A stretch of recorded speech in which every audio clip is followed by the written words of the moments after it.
India Pakistan మధ్య ఉన్న politics మరోసారి హీట్ ఎక్కాయి. మొన్నటి వరకు ఉగ్రవాదం మీద ఇండియా మరియు పాకిస్తాన్ మధ్య జరిగిన పాలిటిక్స్ ప్రపంచం మొత్తం హైలైట్ అయితే, అదే పాలిటిక్స్ ఇప్పుడు యూటర్న్ తీసుకుని క్రికెట్ లెక్క వచ్చాయి. ఇక్కడ అర్థం కాని నవ్వొచ్చే విషయం ఏమిటంటే, ప్రపంచం మొత్తం బొచ్చ ఎత్తుకుని అడుగుతున్న ఈ పాకిస్తాన్, చైనా, అమెరికా లాంటి దేశాల హెల్ప్ తీసుకుని ఇండియా మీదకి యుద్ధానికి వచ్చి ఘోరంగా దెబ్బతినింది. తమ దేశంలో జరిగే PSL పాకిస్తాన్ సూపర్ లీగ్ లో ఆడే ఆటగాళ్లకి కనీసం man of the match awards కూడా ఇవ్వడానికి చిల్లరలేని ఈ చిల్లర పాకిస్తాన్ ఇప్పుడు ఇండియాతో జరిగే T20 వరల్డ్ కప్ మ్యాచ్ ని బాయ్కాట్ చేయాలనడం ఇంకా పెద్ద కామెడీ. అంతేకాకుండా ఈ సిగ్గులేని ఎదవలు మళ్లీ ఇండియా పాకిస్తాన్ మ్యాచ్ విషయంలో మాకు సపోర్ట్ చేయండి అని మిగతా దేశాల క్రికెట్ బోర్డ్స్ ను అడుక్కోవడం ఇంకో పెద్ద కామెడీ. అప్పుడు మిగతా దేశాలు చిచి సిగ్గులేని బతుకులని ఒక చూపు చూసేసరికి వీళ్ళకి ముఖం ఎక్కడ పెట్టుకోవాలో కూడా తెలియక వెనక్కి వచ్చారని ఇన్సైడ్ క్రికెట్ వర్గాల్లో జరుగుతున్న ఒక పెద్ద టాక్. ఇక్కడ అర్థం కాని విషయం ఏమిటంటే, నిజంగా అడుక్కు తినే ఈ పాకిస్తాన్ ఇండియాతో జరిగే మ్యాచ్ ని బాయ్కాట్ చేయగలిగే ధైర్యం చేస్తుందనేది ఇప్పుడు ఐసీసీకి, మిగతా క్రికెట్ బోర్డ్స్ లకి ఇండియా పాకిస్తాన్ మ్యాచ్ కోసం ఎదురు చూసే ప్రతి ఒక్క క్రికెట్ అభిమానికి ఉన్న అతిపెద్ద డౌట్. ఒకవేళ సపోజ్ పాకిస్తాన్ ఇండియాతో జరిగే మ్యాచ్ ని ఆడకపోతే ఏం జరగచ్చు? ఐసీసీకి, వరల్డ్ క్రికెట్ కి మరియు ఇండియాకి వచ్చే నష్టాలు ఎన్ని వేల కోట్లు ఏంటి అనేది, అలాగే పాకిస్తాన్ లాంటి సిగ్గులేని దేశానికి జరిగే నష్టం ఏమిటి? అసలు పాకిస్తాన్ ఇలాంటి ఒక పనికిమాలిన నిర్ణయం తీసుకోవడానికి గల కారణం ఏమిటి? ఇండియా పాకిస్తాన్ మ్యాచ్ కి, అలాగే బంగ్లాదేశ్ లో ఈ నెల 12న జరగబోయే ఎలక్షన్స్ కి ఉన్న సంబంధం ఏమిటి అనేది, అసలు ఇంతకు ముందు ఎప్పుడైనా ఇలాంటివి జరిగాయా? ఒకవేళ జరిగి ఉంటే అప్పుడు ఏం జరిగింది, ఇప్పుడు ఏం జరగబోతుంది అనేది క్లియర్ గా పిన్ టు పిన్ చెప్పబోతున్నాను. వీడియో అనేది చాలా చాలా ఇంట్రెస్టింగ్ గా ఉండబోతుంది. దయచేసి వీడియోని చివరి వరకు చూసి పాకిస్తాన్ ఇండియాతో మ్యాచ్ విషయంలో ఇలా చేయడం కరెక్టా కాదా అనేది మీరే కింద కామెంట్ చేయండి. చెప్పాలంటే ఇండియా మీద కానీ, ఇండియా క్రికెట్ మీద కానీ పాకిస్తాన్, బంగ్లాదేశ్ చేసే ఇలాంటి కుళ్ళి రాజకీయాలు ఇప్పటికి కావు. మొదటి నుండి పాకిస్తాన్ మన దేశం మీద పడి ఏడ్చే ఏడుపు అందరికీ తెలిసిందే. దానికి తోడు ఇప్పుడు బంగ్లాదేశ్ ఒకటి వచ్చి చేరింది. శత్రువుకి శత్రువు మిత్రుడైనట్లు ఈ రెండు అడుక్కు తినే దేశాలు కలిసి ఫ్రెండ్స్ అయ్యి ఇప్పుడు మన దేశం మీద ఇలాంటి చిల్లర రాజకీయాలు మొదలు పెట్టాయి. నిజానికి మ్యాచ్ బాయ్కాట్ చేయడానికి రీజన్ అనేది ఒకటి కాదు, దీనికి చాలానే కారణాలు ఉన్నాయి. బంగ్లాదేశ్ అనే దేశాన్ని షేక్ హసీనా రూల్ చేసేటప్పుడు ఇండియా, బంగ్లాదేశ్ బాగానే ఉండేవి. ఎప్పుడైతే ఈ మహమ్మద్ యూనస్ గాడు చైనా మరియు పాకిస్తాన్ తీసుకుని 2024లో వాళ్ళ దేశంలో అల్లర్లు లేపి అప్పుడున్న షేక్ హసీనా గవర్నమెంట్ ని పడగొట్టడంతో షేక్ హసీనా ఇండియాకు వచ్చి ఇక్కడే ఉంటూ వస్తుంది. షేక్ హసీనాకు ఇండియా సెలరీ ఇవ్వడంతో బంగ్లాదేశ్ కి మనకి ఉన్న రిలేషన్స్ అనేవి పూర్తిగా చెడిపోయాయి. చెడిపోలేదు, ఈ మహమ్మద్ యూనస్ గాడు చెడగొట్టాడు. ఆ దేశంలో హిందువుల మీద జరుగుతున్న దాడులు, మన దేశం మీద బంగ్లాదేశ్ మినిస్టర్ చేసే పనికిమాలిన మాటలకు మన వాళ్ళకి ఒళ్ళు మండి IPL లో ముస్తాఫిజుర్ రెహమాన్ అనే ఈ క్రికెటర్ ను BCCI Kolkata night riders team నుండి తీసేయమని చెప్పింది. ఎందుకంటే BCCI అలానే కంటిన్యూ చేస్తే తన మీద వ్యతిరేకత వస్తుంది అండ్ తన రెప్యుటేషన్ కూడా ఇండియాలో దెబ్బతినే ఛాన్స్ ఉంది. ఇది పూర్తిగా మన దేశ ఇంటర్నల్ విషయం. దీనికి ఇంటర్నేషనల్ క్రికెట్ కి ఎలాంటి సంబంధం లేదు. కానీ బంగ్లాదేశ్ దీనికి వరల్డ్ కప్ కి లింక్ పెట్టి ఇండియాలో మాకు సెక్యూరిటీ లేదు, మేము ఆడే వరల్డ్ కప్ మ్యాచ్లన్నీ శ్రీలంకలో పెట్టాలని రివర్స్ అయింది. సరిగ్గా ఇదే టైంలో పాకిస్తాన్ ఈ సీన్ లోకి ఎంట్రీ ఇచ్చింది. ఎందుకంటే ఇంతకు ముందు జరిగిన ఆసియా కప్ ఈవెంట్ లో మన ఇండియన్ ప్లేయర్స్ పాకిస్తాన్ టీం కి సెకండ్ ఇవ్వకపోవడం, కప్ గెలిచాక ఆసియా కప్ ఈవెంట్ హెడ్ ఈ మహమ్మద్ సకిఫ్ గారి చేతుల మీదుగా ఇండియా కప్ తీసుకోకపోవడంతో పాకిస్తాన్ పరువు దుబాయ్ వేదికగా ఇంటర్నేషనల్ లెవెల్లో పోయింది. దీంతో ఎప్పుడెప్పుడు పగ తెచ్చుకుందామని ఎదురు చూస్తున్న పాకిస్తాన్ ఇదే మంచి ఛాన్స్ అని చెప్పి ఈ ఇష్యూలో దూరి బంగ్లాదేశ్ ని మీరు వరల్డ్ కప్ లో ఆడకండి, మీరు ఆడకపోతే మేము ఆడము, మీకు సపోర్ట్ గా మేము ఉంటామని చెప్పి బంగ్లాదేశ్ ని రెచ్చగొట్టింది. దీంతో బంగ్లాదేశ్ మాకు ఒక సపోర్ట్ దొరికిందని ఇంకా రెచ్చిపోయింది. మరోపక్క ఇండియాలో మీకు వచ్చిన సమస్య ఏమీ లేదు, మీకు కావాలంటే మేము సెలరీ ఇస్తామని ఐసీసీ లాంటి ఒక సంస్థ చెప్పినా కూడా బంగ్లాదేశ్ వినలేదు. దీంతో ఒళ్ళు ముడిన ఐసీసీ బంగ్లాదేశ్ స్థానంలో స్కాట్లాండ్ టీం ని వరల్డ్ కప్ లో చేర్చింది. దీంతో బంగ్లాదేశ్ కి ఫ్యూజులు ఎగిరిపోయాయి. కానీ మమ్మల్ని తీసేస్తే పాకిస్తాన్ కూడా ఆడదని గుడ్డి నమ్మకంతో ఉన్న బంగ్లాదేశ్ కి పాకిస్తాన్ మరొక షాక్ ఇచ్చింది. బంగ్లాదేశ్ కి సపోర్ట్ ఇస్తూనే ఇంటర్నల్ గా టీం ని సెలెక్ట్ చేయడం, శ్రీలంకకి ఫ్లైట్ టికెట్స్ బుక్ చేయడం అన్ని లోపల చేసేసింది. దీంతో బంగ్లాదేశ్ ఇంటర్నేషనల్ లెవెల్లో ఒక వెర్రి పుష్పం అయిపోయింది. కానీ ఈ ఎర్రి బంగ్లాదేశ్ పుష్పాలను ఓదార్చడానికి మేము వరల్డ్ కప్ ఆడతాం కానీ ఇండియాతో జరిగే మ్యాచ్ ని బైకాట్ చేస్తామని పాకిస్తాన్ ప్రైమ్ మినిస్టర్ ట్విట్టర్ లో ఒక పోస్ట్ పెట్టాడు. దీంతో వరల్డ్ క్రికెట్ షేక్ అయిపోయింది. ఐసీసీ కూడా ఏం చేయాలో తెలియక తల పట్టుకోవాల్సి వచ్చింది. ఎందుకంటే వరల్డ్ క్రికెట్ లో ఇండియా పాకిస్తాన్ మ్యాచ్లకు ఉన్న క్రేజ్ వేరు. అందులోనూ వరల్డ్ కప్ లాంటి ఐసీసీ ఈవెంట్లలో ఇంకా క్రేజ్ ఎక్కువ. అందుతున్న సమాచారం ప్రకారం ఈ వరల్డ్ కప్ లో ఇండియా పాకిస్తాన్ మ్యాచ్ కి స్పాన్సర్షిప్ ఒప్పందాలు $250 మిలియన్, అంటే ఇండియన్ కరెన్సీలో 2200 కోట్ల రూపాయలు. ఒకవేళ by chance India Pakistan teams semi-final గాని ఫైనల్ గాని చేరుకుంటే ఈ బిజినెస్ వేరే లెవెల్లోకి వెళ్లిపోతుంది. మరి అంత క్రేజ్ ఉన్న ఈ మ్యాచ్ క్యాన్సిల్ అయితే అది అంతా నష్టమే కదా.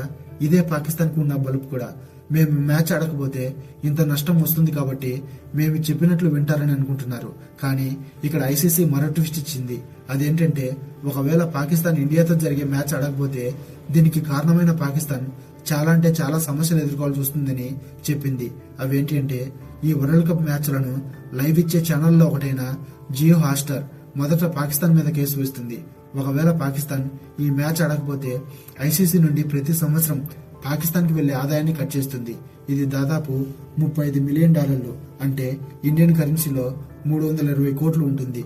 అంతేకాదు ఈ మ్యాచ్ జరగకపోవడం వల్ల వచ్చే నష్టాన్ని మ్యాచ్ బైకాట్ చేసినందుకు పాకిస్తాన్ తన సొంత పర్సు నుండి నష్టపరిహారంగా ఇవ్వాల్సి ఉంటుంది.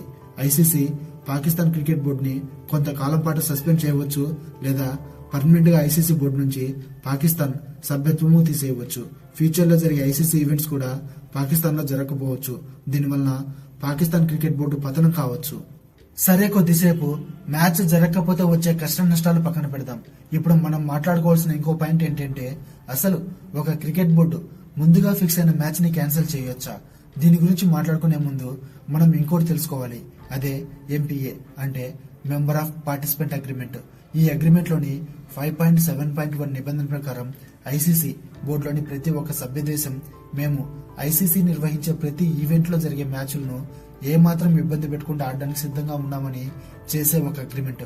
దీని మీద ప్రతి ఒక్క దేశం యొక్క క్రికెట్ బోర్డు సంతకం చేస్తాయి. ఈవెన్ పాకిస్తాన్ అండ్ ఇండియా కూడా దీని మీద సంతకం చేశాయి. దీంట్లోకి ఆ దేశాల గవర్నమెంట్స్ కి క్రికెట్ బోర్డ్స్ కి అసలు సంబంధం ఉండదు.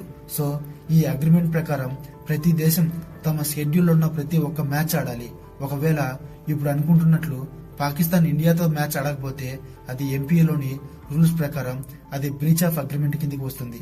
దీని ప్రకారం ఈ ఎంపీఏలోని 2.14 రూల్ ప్రకారం పాకిస్తాన్ మీద పైన చెప్పిన అన్ని పనిష్మెంట్స్ తీసుకునే ఛాన్స్ ఉంది. అదే బ్రాడ్కాస్టర్స్ కేసు వేయడం, పాకిస్తాన్ దేశానికి వెళ్లాల్సిన ఆదాయాన్ని కట్ చేయడం, వారి మీద ఫైన్ వేయడం లాంటివన్నీ జరగవచ్చు. ఎందుకంటే ఐసీసీకి ఒక దేశ క్రికెట్ బోర్డు కంటే వేల కోట్ల రూపాయల డబ్బులు ఇచ్చే బ్రాడ్కాస్టర్స్ ఎక్కువ.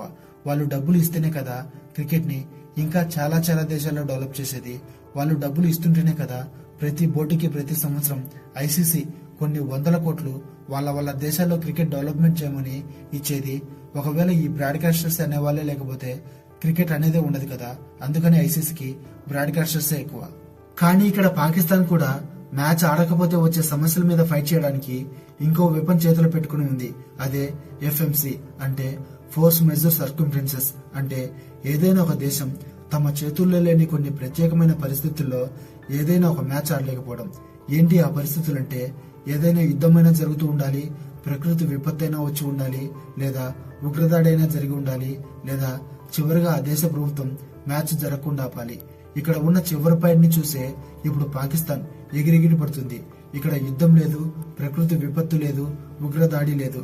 కానీ పాకిస్తాన్ మా దేశ ప్రభుత్వం మ్యాచ్ ఆడడానికి ఒప్పుకోవట్లేదనే లాస్ట్ పాయింట్ ని లేవనెత్తుతుంది. కానీ ఇక్కడ ఐసీసీ కూడా దీన్ని డిపెండ్ చేయడానికి కొన్ని పాయింట్స్ తన దగ్గర పెట్టుకుని ఉంది.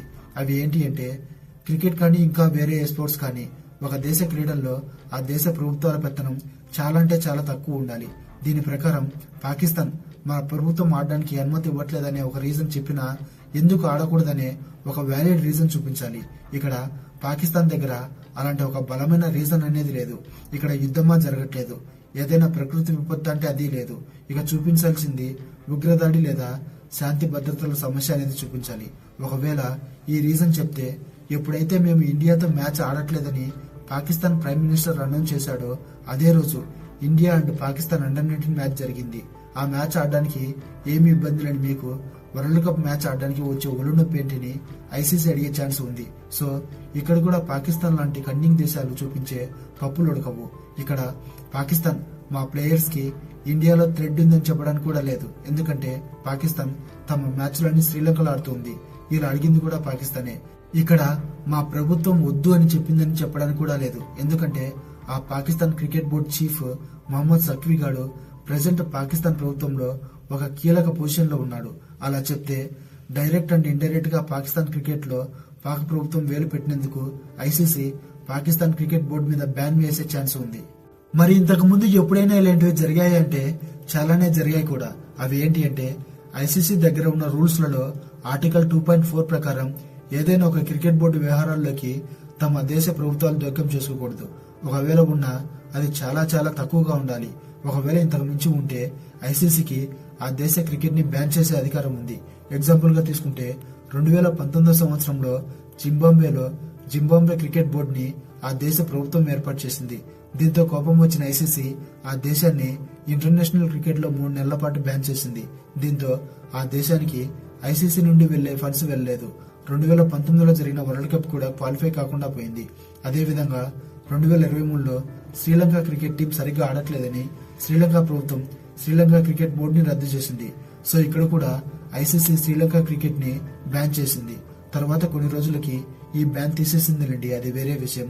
ఒకవేళ ఇక్కడ పాకిస్తాన్ టీం ఏదైనా పిచ్చి పిచ్చి వేషాలు వేస్తే పైన జింబాబ్వే అండ్ శ్రీలంకకి జరిగినట్లు జరిగే ఛాన్స్ ఉంది. అయినా కూడా ఇక్కడ ఈ పాకిస్తాన్ అంత దూరం తెచ్చుకోదులేండి. వీళ్ళ నక్కబుద్ధి అందరికీ తెలుసు. ఎందుకంటే ఒక సామెత ఉంది కదా, మురిగే కుక్క కరవదని. దీని ప్రకారం ఈ పాకిస్తాన్ లాంటి ఒక అడుగు తినే దేశం ముందు మేము అది చేస్తాం ఇది చేస్తాం అంటుంది, కానీ చివరకు నోరు మూసుకొని మ్యాచ్ ఆడి తమకు రావాల్సిన డబ్బులు తీసుకుని సైలెంట్ గా చెక్కేస్తుంది. మరి మేము మ్యాచ్ ఆడము, మ్యాచ్ ని బ్యాన్ చేస్తామని ఇలాంటి సన్నాయి నొక్కులు ఎందుకు నొక్కుతున్నారని మీరు అనుకోవచ్చు. దానికి రీజన్ ఈ నెల 12న జరిగే బంగ్లాదేశ్ ఎలక్షన్స్. ఈ ఎలక్షన్స్ లో పాకిస్తాన్ సపోర్ట్ చేసే పార్టీ జమాతీ ఇస్లామీ పార్టీ. ఈ పార్టీ ఇప్పుడు బంగ్లాదేశ్ లో పవర్ లేక వస్తే బంగ్లాదేశ్ తాము చెప్పినట్టు వింటుందని పాకిస్తాన్ ఎన్ని డ్రామాలు ఆడుతుంది. అందుకే మహమ్మద్ యూనస్ అనే ఈ కుక్కను రెచ్చగొట్టి వాళ్ళ దేశంలో పాకిస్తాన్ గొడవలు లేపి ఇండియాకి అగెనిస్ట్ గా చేసింది. ఇప్పుడు క్రికెట్ పేరుతో ఇండియా బంగ్లాదేశ్ మధ్య గొడవలు పెట్టి తమకు అనుకూలంగా ఉన్న పార్టీని గెలిపించుకోవాలని చూస్తూ ఉంది.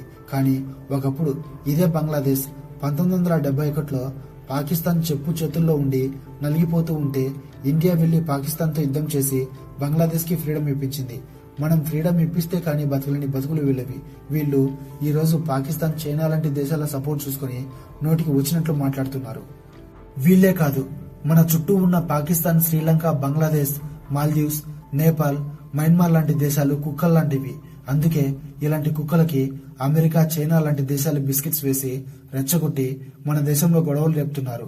కానీ ఇంత జరుగుతున్న ఈ పాకిస్తాన్, బంగ్లాదేశ్ లాంటి దేశాలకి సపోర్ట్ చేసే కొన్ని వీధి కుక్కలు మన దేశంలో తిరుగుతున్నాయి. ఈ వీధి కుక్కలు కూడా సరిగ్గా ఇలాంటి టైంలోనే ఎక్కువగా మురుగుతుంటాయి.